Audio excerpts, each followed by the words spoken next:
Hello दोस्तों, तो आज हम इस वीडियो में बात करने वाले हैं आरपीएफ में आए हुए इस नोटिफिकेशन की, जिसमें कि आपकी एसआई यानी सब इंस्पेक्टर और कांस्टेबल की वैकेंसी आई हैं। ठीक है, कंप्यूटर की स्क्रीन पर बड़ा बोरिंग लगता है, इसलिए मैं इसका प्रिंट आउट ही निकलवा लाया। ठीक है, इसमें टोटल कितनी वैकेंसी आई हैं? 4660 वैकेंसी आई हैं। 452 दरोगा और 4208 इसमें कांस्टेबल की आई हैं।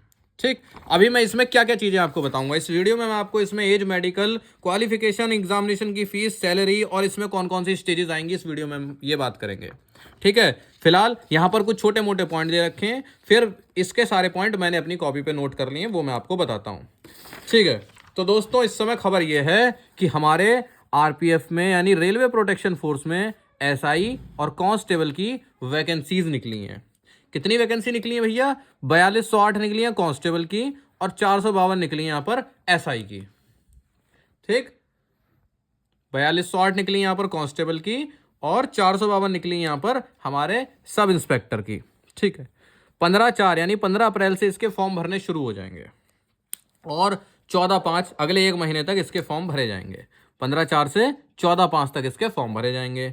B1 कैटेगरी का इसमें मेडिकल होता है। जैसे लोको पायलट में किस कैटेगरी का होता है? A1 कैटेगरी का। ऐसे इसमें किसका होता है? B1 कैटेगरी का होता है। इस बार रेलवे हर वैकेंसी में 3 साल की एज में छूट दे रहा है। 3 ईयर्स का एज रिलैक्सेशन दे रहा है रेलवे। ठीक, 3 ईयर हाइलाइटर से ये फैल जा रहा है। अब इसमें सुनिए, जो सब इंस्पेक्टर हैं उनकी जो एज लिमिट है वो है 20 से 28 और कांस्टेबल की है 18 से 28 वर्ष। अब कुछ बच्चे बड़े कंफ्यूज रहेंगे कि भैया हमारी 18 साल उम्र मार्च में हो रही है, तो कुछ कहेंगे अप्रैल में हो रही है और कुछ कहेंगे जनवरी में हो रही है। इस कंफ्यूजन को दूर करने के लिए मैं आपको एक तारीख बता देता हूं। तारीख है 1/7/2024 यानी 1 जुलाई 2024 तक। जिसकी जो इस एज के बीच में बैठ रहा है वो पास है, जो नहीं बैठ पा रहा वो फॉर्म नहीं भर पाएगा। अपनी उम्र 1/7 यानी 1 जुलाई 2024 जो अभी आएगी आगे चलकर 2-3 महीने बाद, उस तक नापनी है। 1/7/2024 तक अगर आप इस एज लिमिट के बीच में बैठ रहे हो तब तो आप पास हो, अगर नहीं बैठ रहे तो भैया आप फॉर्म नहीं भर सकते।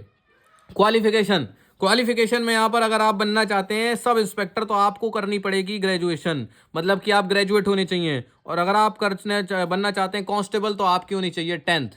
ठीक है, तो ये है यहाँ पर क्वालिफिकेशन। ग्रेजुएशन में अब आपका बीकॉम, बीएससी कुछ भी चल सकता है, कुछ भी होना चाहिए, बस आप ग्रेजुएट होने चाहिए। और कांस्टेबल के लिए क्या होना चाहिए? 10th होना चाहिए। अगला, यहाँ पर 15% सीट्स जो हैं वो विमेन के लिए हैं। ये जो आप टोटल वैकेंसी देख रहे हो तो टोटल हैं, पर इनमें से जो 15% सीट्स हैं वो हमारी नारियों के लिए आरक्षित हैं, यानी कि रिजर्व्ड हैं 15% सीट।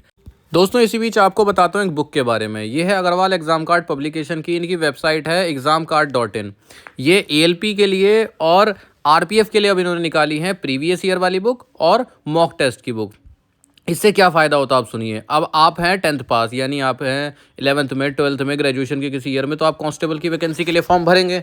अब आपको कैसे पता चलेगा कि पिछले साल पेपर कैसा आया था, है ना? या आप अगर वो पेपर देते तो आपके 120 में से कितने नंबर आ रहे हैं, क्योंकि कट ऑफ में आपको बताऊं तो 95 और 100 के आसपास रहती है, 90 से 100 के बीच में मान लीजिए। तो इसलिए ये बुक ज़रूरी है, जिससे कि आप पेपर दे के अपना लेवल जानें। दूसरी बात, ये मॉक टेस्ट बड़े इंपॉर्टेंट होते हैं, काफ़ी रिसर्च वगैरह करके इसमें क्वेश्चन डालते हैं। कई बार वो मॉक टेस्ट के सवाल सीधे सीधे पेपर में फंसते हैं। तो एएलपी के लिए भी ये बुक्स हैं, मतलब आप इनके लिंक पे जाइए, ऊपर देखिए वेबसाइट आ रही है examcard.in, उसको आप गूगल क्रोम पे खोलेंगे या डिस्क्रिप्शन में से लिंक पर क्लिक करेंगे तो भी आप वहाँ पहुँच जाएंगे और आप ये बुक मंगा सकते हैं। गारंटी से आपको बेनिफिट मिलेगा, ये इंपॉर्टेंट होते हैं।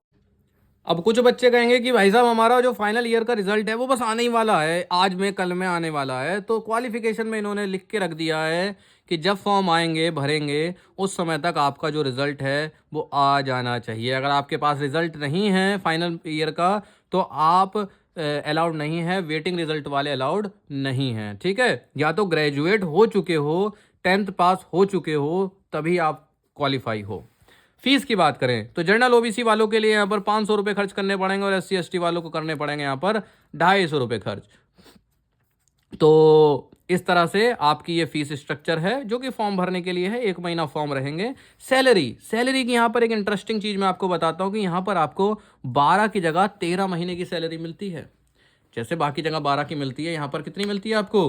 13 महीने की सैलरी मिलती है आपको, क्योंकि आपको त्यौहार वगैरह की छुट्टी नहीं हो पाती जैसे हर जॉब में होता है, होती तो हमारी भी नहीं है। और 2 पोस्ट है यहाँ पर, सब इंस्पेक्टर या और दरोगा यानी कांस्टेबल यानी सिपाही। तो दरोगा में यानी एसआई में जो सैलरी रहती है वो पड़ती है 60,000 प्लस के आसपास, यानी 60,000 के आसपास मान के चलते हैं, प्लस प्लस को छोड़ते हैं। और कांस्टेबल की पड़ती है 40-45 हज़ार। ये क्यों पड़ती है?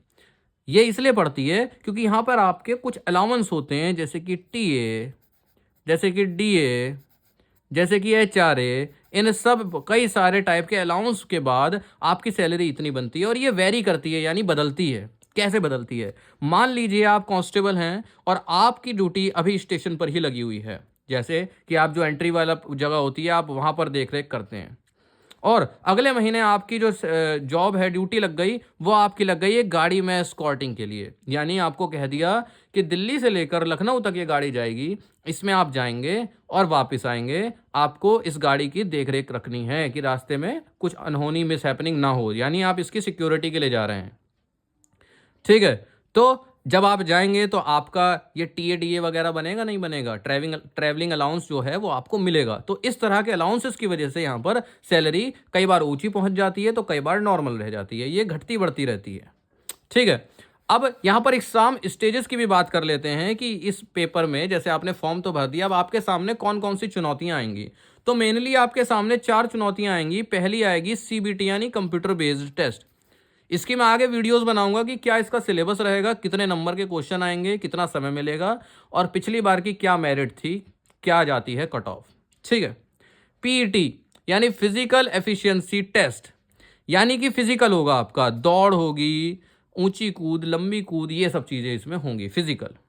फिर होगा पीएमटी फिजिकल मेजरमेंट टेस्ट, यानी कि आपकी हाइट नपेगी, सीना नपेगा, इस तरह की चीजें यहाँ पर पीएमटी में देखी जाएगी। जो बच्चे इसको भी क्रॉस कर जाते हैं वो यहां पर जाते हैं किसमें, डीवी यानी कि डॉक्यूमेंट वेरिफिकेशन में। उस समय आपका जो फॉर्म होगा उससे मैच करे जाएंगे आपके डॉक्यूमेंट्स। जैसे आपने फॉर्म में गलती मत करना, जो भी फॉर्म होता है वो बहुत संभल के ही भरा जाना चाहिए। फिर भी अगर कोई छोटी मोटी मिस्टेक होती है तो वो एफिडेविट की हेल्प से सही कर दी जाती है, पर बाकी यही बात है सीधे तौर पर कि मिस्टेक मत करना वरना डीवी में दिक्कत आती है। तो इसमें देखिए मैं समझता हूं कि बहुत सारे बच्चे एसआई के लिए तो नहीं पर कांस्टेबल के लिए तो लगभग सभी के सभी बच्चे एलिजिबल हैं और आपको ये फॉर्म भरना चाहिए, क्योंकि नौकरी ये वाली सही है। देखो पुलिस की तरह इसमें बहुत ज़्यादा दौड़ भाग नहीं होती है, आपकी एक स्टेशन पर ड्यूटी लग जाती है, वहाँ पर आपको 4-5 साल बिताने आराम से, और दौड़ भाग नहीं करनी कि धूप में जा रहे हैं, यहाँ जा रहे हैं, वहाँ जा रहे हैं ना, स्टेशन के एरिया में ही आपको सुरक्षा प्रदान करनी है। ठीक है, और इस तरह के बहुत खतरनाक केसेस भी नहीं आते हैं, कोई बहुत ज़्यादा प्रेशर भी नहीं रहता जैसे बाहर पुलिस वालों पर रहता है कि मंत्री जी का फ़ोन आ गया, विधायक जी का फ़ोन आ गया, ऐसा कुछ नहीं है। तो 8 घंटे की शिफ्ट होती है, शिफ्ट वाली नौकरी है। ठीक, और बढ़िया नौकरी है, सही नौकरी है, नॉर्मल पुलिस वाली से सही है आरपीएफ की नौकरी। ठीक, तो उम्मीद है, अच्छा इसका जो अभी लिंक खुल जाएगा 15/4 को, तो ये जो नोटिफिकेशन है ये डिटेल में आ जाएगा, अभी तो ये शॉर्ट में आया हुआ है, और आगे हम और भी बात करेंगे। मैंने बहुत सारे पॉइंट्स तैयार रखे हुए हैं आगे। ठीक है, पन्ना पलटने की देरी है बस। जॉब प्रोफाइल वगैरह, यहाँ पर सिलेक्शन प्रोसीजर, यहाँ पर कट ऑफ, सारी चीज़ें तैयार हैं। ठीक, तो अगर फिर भी आपके दिमाग में कोई कन्फ्यूज़न है तो आप कमेंट जरूर करिएगा।